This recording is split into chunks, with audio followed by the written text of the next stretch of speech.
Hello, today we dive into what is the best live streaming software for business that's easy and quick to set up, looks super professional, and which is my recommendation in episode 2 of this series, How to Live Stream, where week by week I'll tell you the best systems, equipment, what show structure to use, so you don't have to research hundreds of YouTube videos looking for the answers.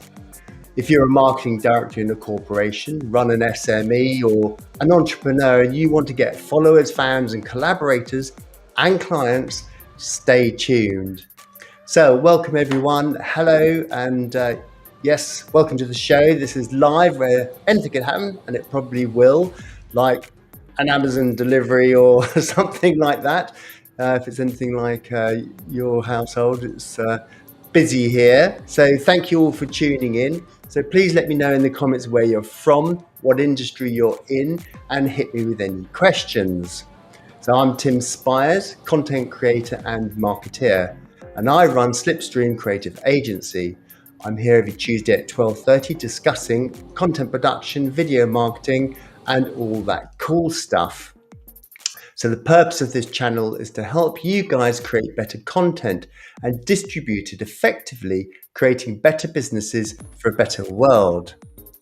So jumping in with some stats, according to the Office of National Statistics, there are now twice as many people working from home, and another study states 74% of employees have the feeling they're missing out on any company news. So what does this tell us? That we need to find better ways of communicating. So clearly streaming is a great way to engage your teams or clients where they can also interact in real time. The other problem is we're twice as busy as we were, and often the need for the quickest and simplest solutions to set ourselves up and not have to spend a ton of time or money learning how to use complicated software apps is super important. So I'm going to give you a quick look at our different options. Now, you can download software like OBS and Livestream, and you still need an application to run them through, but we'll look at those in a minute. Or you can use cloud-based systems like StreamYard, Restream, Zoom, and there's a ton of others that you access through your browser. So let's just have a look how some of these work and who they're kind of generally aimed at. So I'll just share a few shots with you here. So this is OBS, and just to give you a quick overview of how this works. In the top left-hand side, we can see preview. That's the scene or the view that's about to go live. In the center, you can see it says transition. You click on that, and that goes over to the right-hand screen where it says program, and that's what's going out live.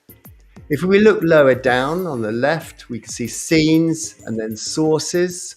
Now, in sources is where you set up your different camera angles, your audio, any screen shares, any windows you want to share, and presentations, templates, they all go in there. Then in scenes, you add those to a scene, and then if it's different camera angles, you can also resize them within the frame, and you can add overlays, text, and anything else you want.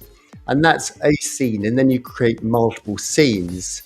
You click on those, they'll sit in the preview and then ready for you to transition over for your live stream.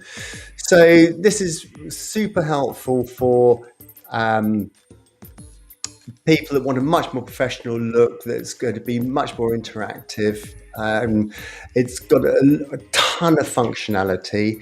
It's free software. It's been going for a long time. It's mainly used probably by gamers, and there's a ton of resources, a ton of support out there. It takes a little while to get used to it, to learn it. So there's a bit of that learning curve, but the rewards are quite high. It's also quite good for doing corporate presentations, because you can put a presentation in there, you can overlay yourself on that, say in a corner, as you're delivering a presentation. So that looks really nice and very professional. But again, there's the learning curve that goes into that, and time's money, of course. So the other one I wanted to quickly show you is Livestream. So if we just have a quick look at that, as you can see, it's a professional setup.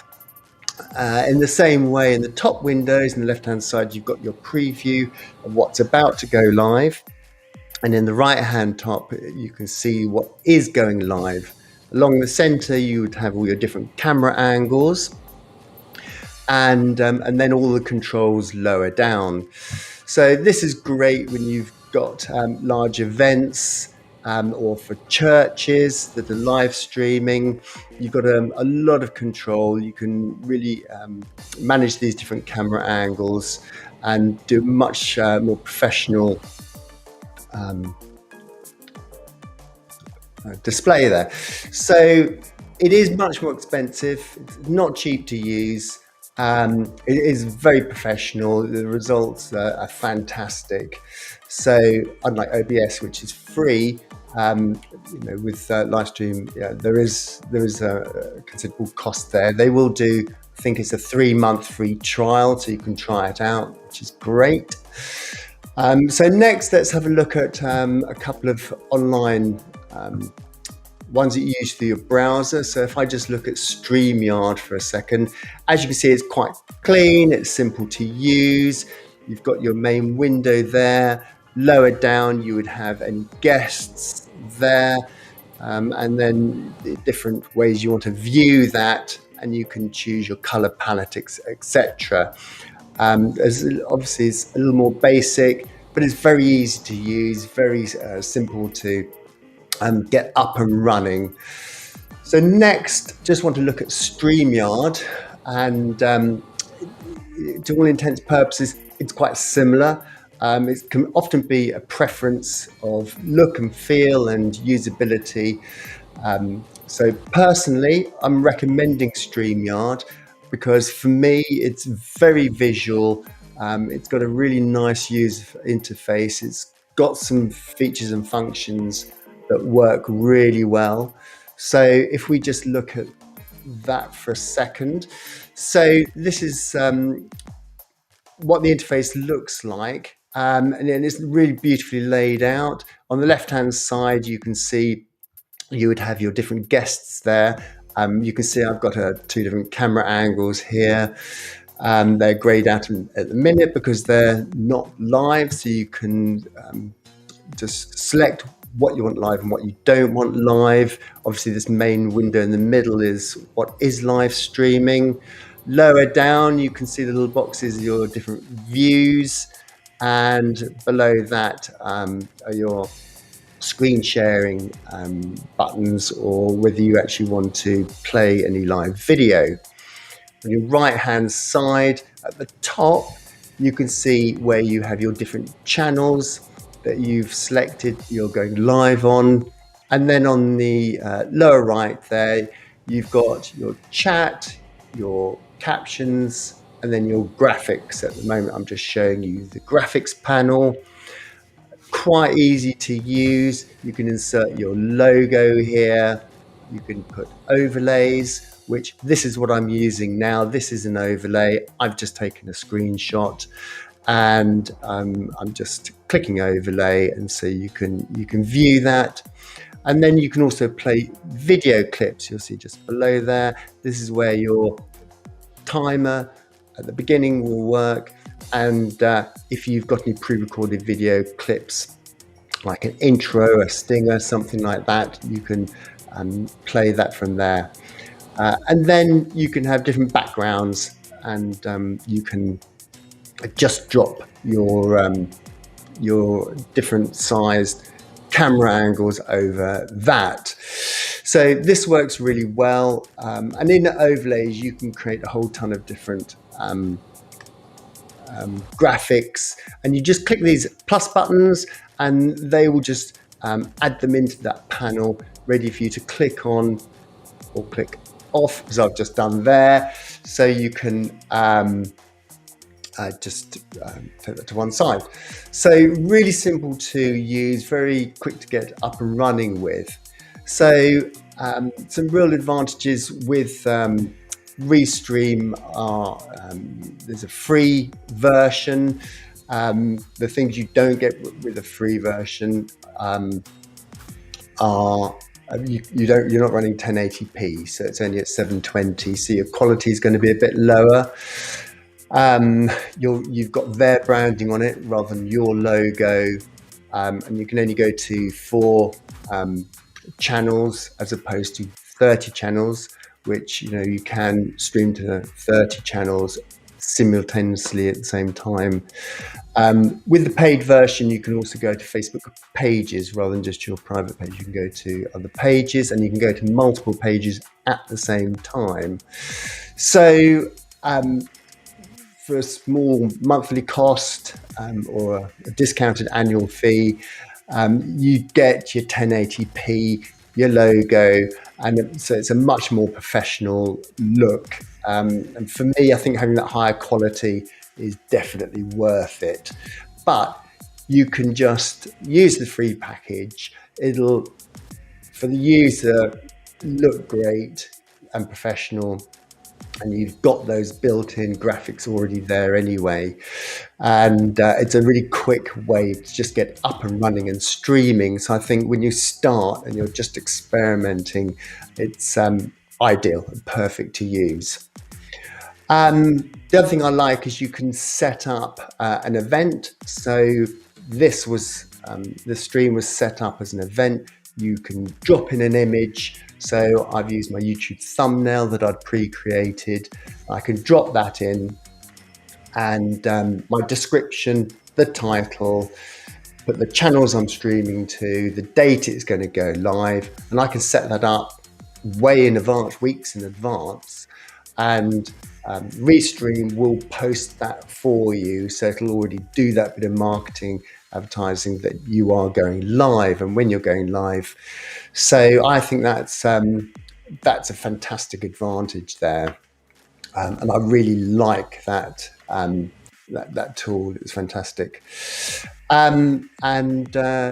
Yes, you can create a link for your guests that you email to them. They click on it and they just appear then in the sidebar, and then you can add them to the stream or remove them from the stream as you wish.